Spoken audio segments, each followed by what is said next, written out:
and welcome to Dressage and Lightness Online. I'm Leanne Williams and we're out in the outdoor arena with Rebecca today, and we're going to start her education of the mouth process. Now, we know that she's broken in and we know that she's educated of the mouth, but this is a system of exercises that can be used on any horse at any age at any time, and it'll always be beneficial. So I may not have to do as much work as what I would do if a horse is being educated to the bit for the first time, but there'll be certainly different things that I can feel. There's not enough mobility of the jaw, there's too much mobility of the jaw, she tends to lean against the bit, has difficulty bending left, right, stop, we can start the rein back, there's all sorts of different things that we can do. So it's just good to keep doing the exercises. You are very sweet. To keep doing the exercises and make sure all those boxes are ticked. You know, I would say on a weekly basis I like to make sure I do them on the horses. So when we first begin, we take the reins and we make sure they're flat and we sit them just in front of the wither. I come to the front, I make sure her head's dead in front of the centre of my chest, and we go through 4 major stages. Now if you have a look at our glossary, when you have a look under education of the mouth, or at the start of this drop down box, you'll see a description of what we do it and why we do it. The first thing I'm looking for is in the 4 phases is contact. Contact for me means the relationship between my hand and the horse's mouth, or the bit in the horse's mouth. So we need a very relaxed response, and so this little chew that she gives me here is perfect. I want to pick up the reins and have a very nice, relaxed, good girl chew. Now, horses can do many different things, and so if you have a look at some of the other educationals on the education of the mouth, you'll see many different responses of horses and how we teach them to. Basically, this is the perfect response. She doesn't pull forward, she doesn't pull back, she doesn't lean on me, she doesn't snatch up, down, sideways, grind her teeth, no other. She just gives me, as soon as she feels the pressure, a very, very nice response. Now the second thing we're looking for is balance. Now what I'm aiming to get is a straight line that goes from the middle of her shoulder, middle of her forearm, middle of her knee, middle of her cannon bone, middle of her fetlock, back of her coronet band. So that's perfectly on 90 degrees. The other thing I'm looking for is a 90-degree angle underneath the jawline and underneath the base of the neck.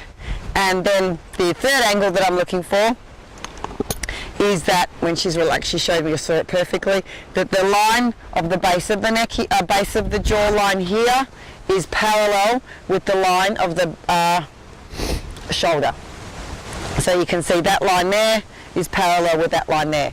Now when I do my rebalancing, what I'm going to do is put some pressure up the line of the bit, and I'm going to switch on these carrying muscles, trapezius and rhomboid muscles, that get the neck to telescope, aid us in positioning the neck of the telescoping position. She's a little thick through here, so we want her to continually to relax that muscle. Good. Now I don't want her to move backwards. She is a little quick to move backwards. Good. Yeah, I want her, that's the Arab a little bit in her, she steps out quite easily, but you can see straight away how light I could be. There's my mobility of the jaw, there's my neck starting to let go through this brachiocephalic, and I just lift up and let down. Good girl. And lift up and let down. Oh, very good.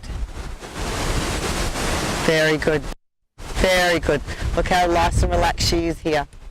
So remembering this is an experienced horse with the education of the mouth. So now we're going to ask for the bend, third phase. First phase contact, second phase balance, third phase bend. We're going to bend to the left, so I'm lifting my left hand ever so slightly, sorry, and bringing her around to the right with my right hand. So I'm bringing her to her left, bringing the right side of her mouth with my left hand, left side with my right hand, and I'm turning. I would like a 90-degree angle between her head and her body, and I don't want any head tilted at all, so you can see she's completely vertical to the ground. She is a little bit stepped out behind, so what she's done is that she's hollowed her back here, let her tummy out to do this exercise. So I'm going to rebalance her. We'll call this a rocking horse position. It's a perfect position of the rocking horse. Good.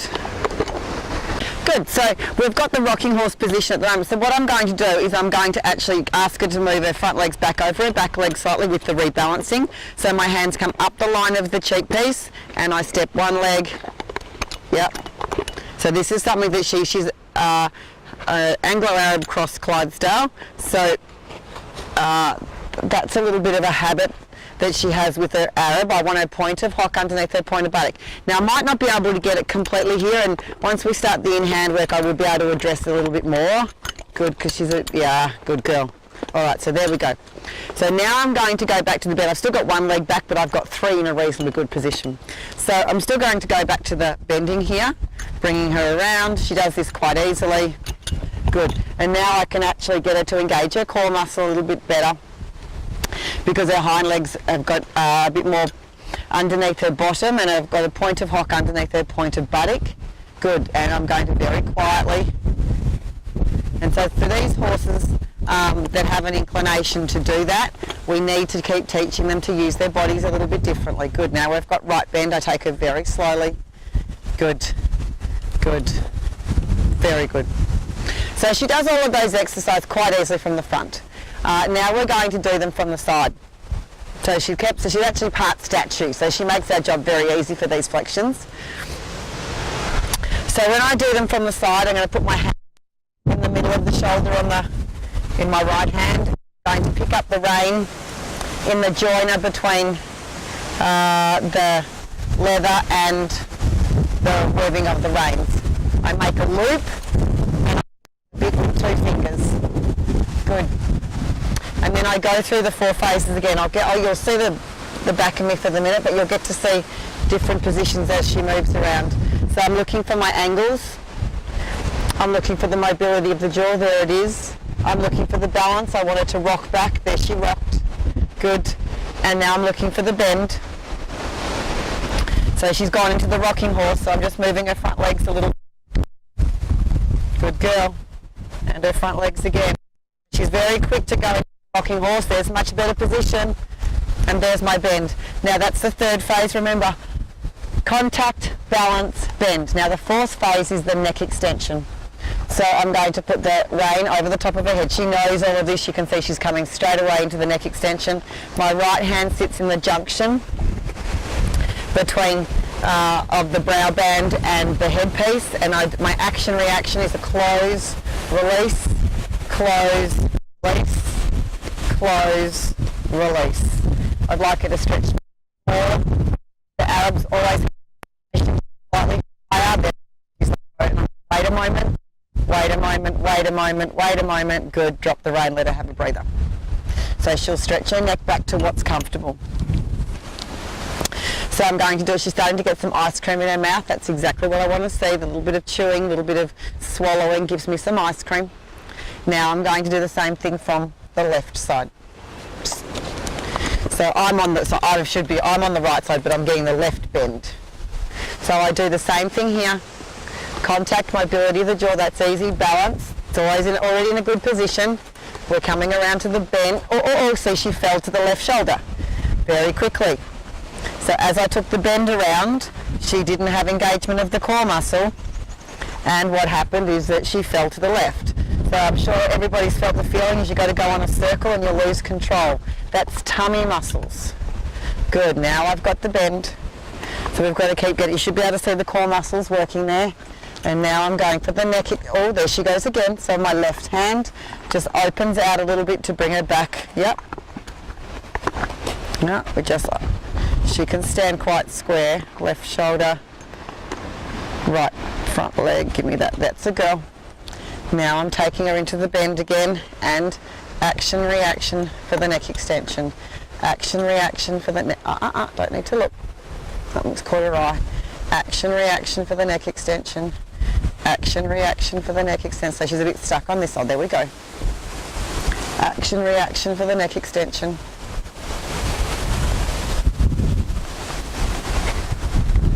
Good. That's all right. This is something behind her.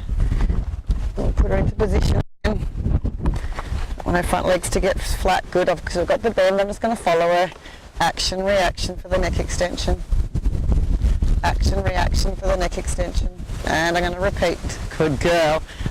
You're okay. You're okay. You're okay. You're okay.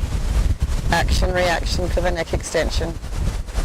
Good. So I really want to, remember when we first started, she was quite short in the neck. I really want to know that I can get this from up on top if I need to. Action, reaction for the neck extension. Action, reaction for the neck extension. Action, reaction. She's got to let her neck down into the left bend. So it's good that you can see how she's struggling here. She's doing to me. I've just got the same, which is not strong and not making her come down. I'm just giving her a little aid on the corners of her mouth. A little aid on the corners of her mouth. I'm opening a window for her to come to the stretch. A little aid on the corners of her mouth. Good. A little aid. Oh, there she goes. And so I would like to be able to do that under saddle as well. All of these little exercises, we're going to move through to the saddle work. Good girl. Very good. Very good. Very good. Good. Drop the rein. She can have it go back to what's comfortable for her. And we're going to do that again from each side. Okay. Funny little girl. All right. Let's go again. So we'll start with the rein here. We've got good contact. She's gone back to a rocking horse position, you can see. So I'm going to balance her back over her back legs slightly. That's right. Oops, there she goes again. We don't want those front legs angled forward or backwards. We want them 90 degrees to the ground. Good. Yeah. Right front leg, right rein. Good. Left front leg, left rein. Right front leg, right rein. Left front leg, left rein. Right front leg, right rein. Left front leg, left rein. Yeah, good. And now the bend. Good. And now the neck extension. Action, reaction. So she finds the right bend very easy. Very good. We're going to do the left bend one last time. Keep checking her position. Once I add in the locomotion, we'll start the in-hand work tomorrow. We'll be able to address those hind legs a little bit here. Get you to use them. So the balance is good still. Mobility of the jaw is good, so I can flick straight into the bend. And the neck extension is where we need to do the job. Do a little bit more work in here. Relax the jaw and release. Action, reaction, action, reaction, action, yeah, reaction. Oh my goodness, that was much better. So I'm going to finish Becca with that for today. She learned her lesson. Gives me some insight as to what's going to happen when we get to the in-hand work, and work on the in-hand work tomorrow. But one of the things I want to reiterate is that when you're working with your horses and you've got experienced horses, don't miss any of the steps. All the steps are important to give you some insight into where they are in their education, in their mind. You know, we've made this system up because it's really clear, it's really easy to follow the steps, and yeah, have fun. See you tomorrow.